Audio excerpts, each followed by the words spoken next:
शेतकरी मित्रांनो नमस्कार, मी Gaurav Taywade, Kisan consultancy and soil testing private limited Morshi. आपण आज आलेलो आहे शेगाडमध्ये काही जमिना ज्या हलक्या आहेत आणि ताण पण भरपूर प्रमाणात बसलेला आहे काही एरियामध्ये। या आपल्याकडे नवीन आलेला प्लॉट आहे। हा प्लॉट आला आहे, पण याची जमीन जी आहे ती हलकी आहे। आपण बघा इथे जर बघितलं असेल की पाणी जे आहे हे दांडाना दिलं जात आहे। बघा इथून पाणी चालू आहे, हे दांडानं पाणी चाललेलं आहे। पण हा जो भाग आहे जो हा दांड जो केलेला आहे, कारण इथे जमीन खूप हलकी असल्या कारणास्तव इथे पाणी थांबणार नाही, त्याकरिता काय केलंय आपण दोन साईडला वाफ्यासारखं तयार केलेलं आहे।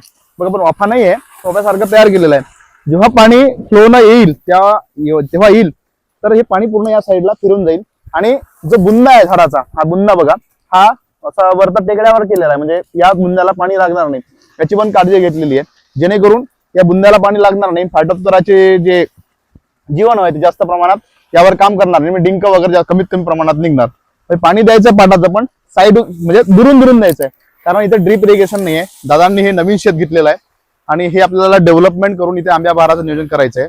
तशी जर विचार केला तर मृग बहारासाठी चांगली जमीन आहे, ताण वगैरे व्यवस्थित बसेल, लवकरात लवकर बाग फुटेला। पण इथे जास्तीत जास्त करून आंबिया बहार घेतला जातो। आता इथे पाण्याचं जर तुम्ही बघितलं असेल तर बघा पूर्ण पाण्याचा जो फ्लो आहे थोडं चाललेला आहे। तुम्ही जर पाणी बघितलं तर हे पाणी फ्लोनं जाऊन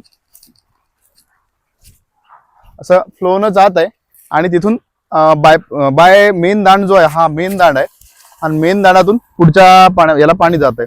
तर अशा प्रकारे फ्लड इरिगेशन केलं जातं। पण इथे जर ड्रीप जर चांगल्या प्रकारे जर असलं तर आपलं ड्रीपचं पाणी पण व्यवस्थित होणार।